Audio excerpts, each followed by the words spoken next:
the only guy that I see that I think I might want that isn't committed is a pretty good defensive end prospect, and that is 4-star Isaiah Chambers, former Houston Cougar. I would love to see what he could bring into our Bulldogs, but this is all wishful thinking. Just looking at this transfer portal and just imagining, what if we could get the next stud out of the transfer portal? Not just get somebody out of the transfer portal like we've done recently, but get somebody out of the transfer portal, Stubbs, and they come in and wreck shop. Do you realize Joe Burrow is sweeping the quarterback awards? And you do realize he grew up a Mississippi State fan? Yeah, he did, because his family's from Mississippi. You know?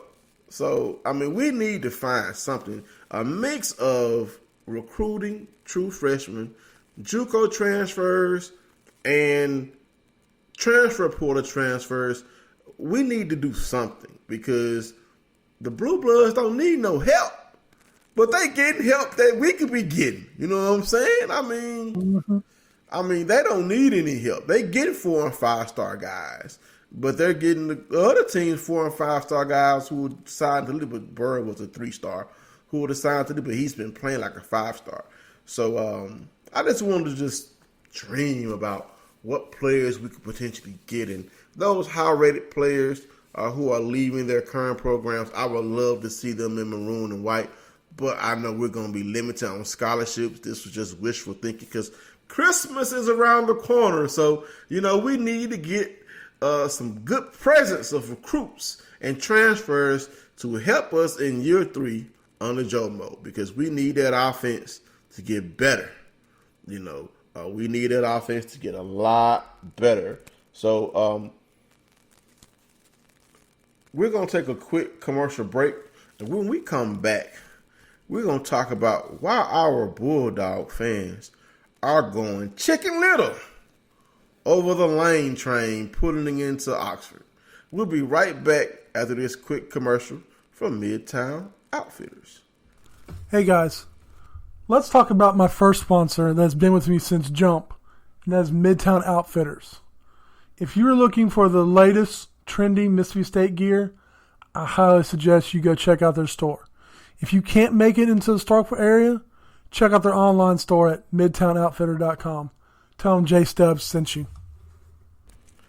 All right, we're back with more Maroon Maniacs. And after we defeated the Ole Miss Rebels in the now historic Piss and Miss game, Matt Luke was out recruiting, and he was fired. It was a mad dash for who Ole Miss would hire for their next head coach. Plenty of hot names out there, but the Rebels decided to bring in I guess you can call Lane Kiffin a proven coach. He's been a head coach in the college ranks 3 times. He's won everywhere he's gone in college, except for the Raiders. They had a barely a winning season at Tennessee. But he has a career-winning record. He's been a head coach a lot longer than our head coach, and he's had more success than our head coach.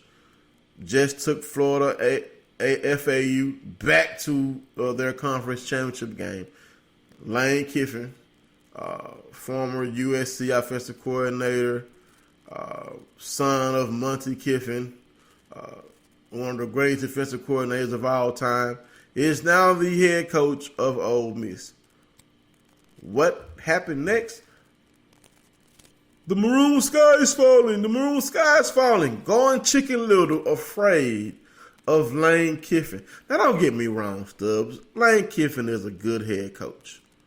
Everyone feels like he's going to bring the recruits in to start beating Mississippi State like Hugh Freeze started to do. They're afraid that what Hugh Freeze is able to do with recruits is going to happen again under Lane Kiffin. Here's my opinion. Yes, Lane Kiffin is a decent head coach. Yes, he had some character issues in the past. They even were making jokes about, his potential behavior with women in Oxford, saying, make sure you have your burner phone. Like, But don't get me wrong. He's a good coach. He's a good recruiter. He has a good offensive mind. So I think he's a good hire for Ole Miss. But, man, football is played on the football field, man. Don't get me wrong. I know Lane Kiffin's going to bring in some good recruits. But Joe Mo's going to bring us some good recruits too. But what Joe Mo needs to do is fine-tune this offense. But what do you think about Bulldog fans going straight Chicken Little about this Lane Kiffin hire? I mean, not just in your group, across all the groups. They're all like, oh no, Lane Kiffin's going to start beating us again. He's going to steal all the recruits. We're going to lose the golden egg. I mean, like, just going straight Chicken Little. I like saying that because that's one of my favorite cartoon movies. Also one of my favorite books that I read as a child. So, what do you think about Lane Kiffin coming to Ole Miss? Well, you might block me on Facebook and people might delete me and stop listening to this show because I'm one of those that have kind of gone Chicken Little. Like, I'm not saying the sky's falling, but I'm saying the sky is getting dark. Why? I'm not saying it's falling yet. Like you said, everything you said, Lane Kiffin is a very solid recruiter.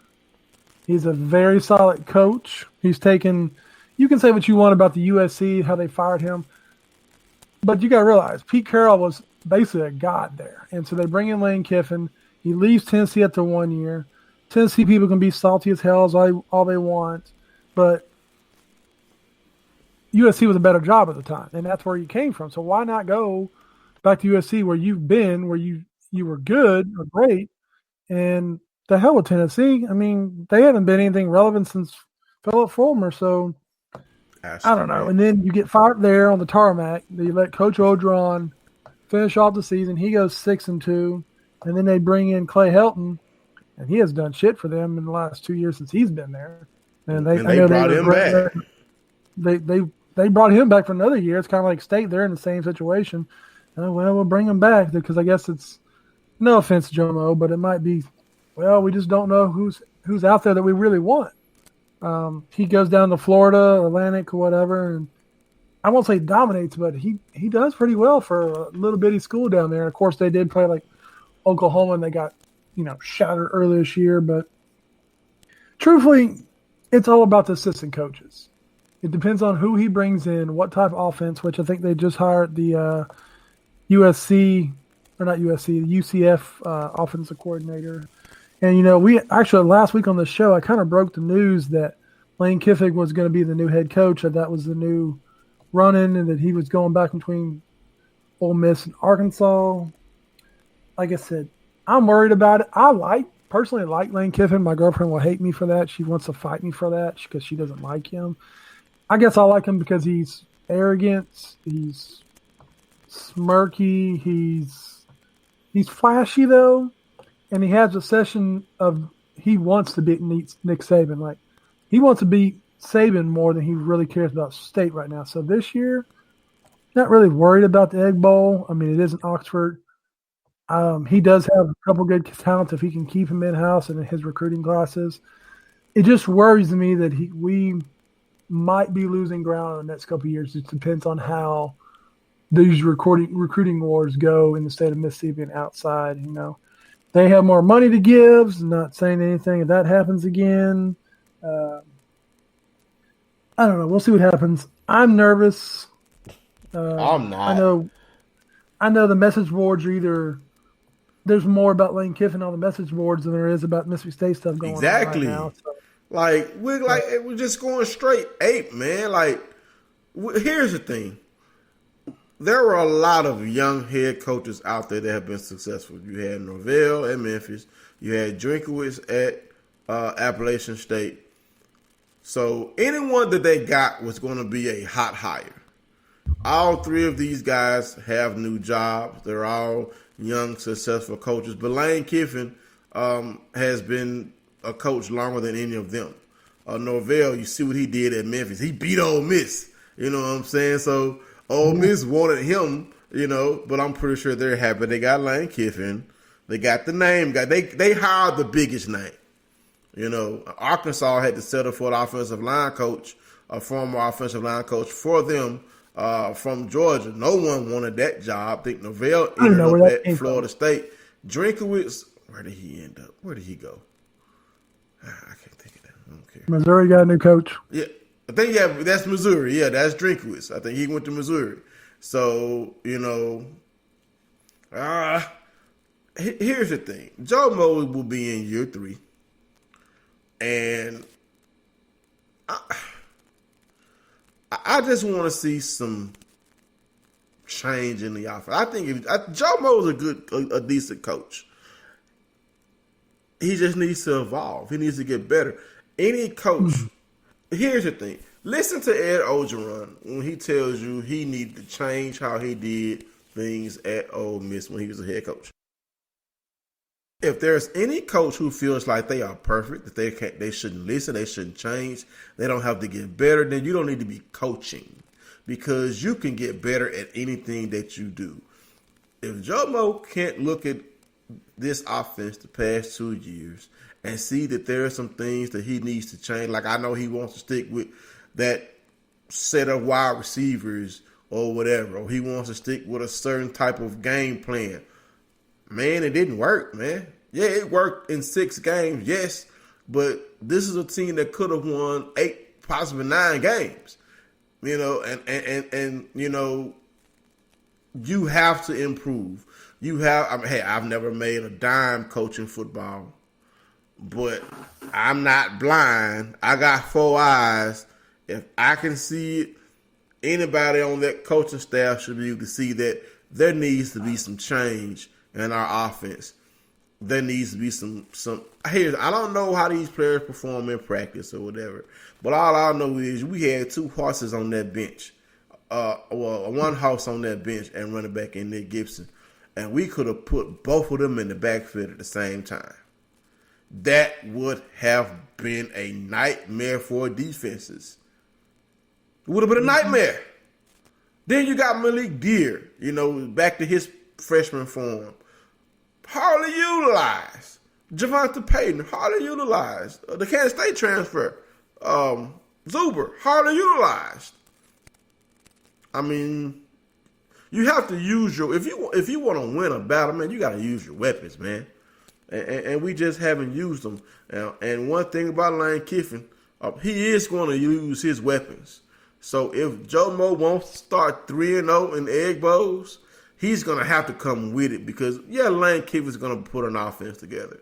I'm still confident that we're going to keep the egg at home, because I'm never going to just say that we're going to. Even though I was afraid this year a little bit because of Plumlee, I was still confident that we could keep the egg at home. I felt like Kylin would eat against the Ole Miss defense, which he did.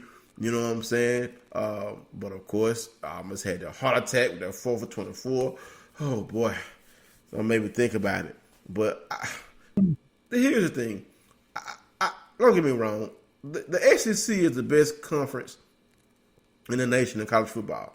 You're going to have good coaches at all the schools, decent coaches, even though the jury's still out on Joe Mo. He's going bowling for the second consecutive year. So, we just have to wait and see, man. I mean, we shouldn't be going, woe is me, just because Ole Miss has Lane Kiffin. We do have to realize, Lane Kiffin, his history. Now, granted, he didn't have many scandals at FAU, but if he gets up there in Ole Miss and turns into the old Lane Kiffin, we really gonna be laughing. They gonna be hollering Chicken Little, skies falling when Lane Kiffin dumps them. If he does, I feel like I don't think he's gonna stay that long. I think if a high profile job comes open, he's gonna bolt. If the NFL comes to calling, he's gonna bolt. Yeah, Ole Miss is not a lifetime job unless you're like Matt Luke and you bleed Ole Miss your entire life. And here's the thing. Aaron Morris, a former Ole Miss Rebel, also a Caliber High School alum, he was a little upset that Luke was let go. Here's the thing. I'm no fan of Ole Miss by any means, but Luke really wasn't given a fair shot at his alma mater. He just wasn't. I mean, he coached them threw the Hugh Freeze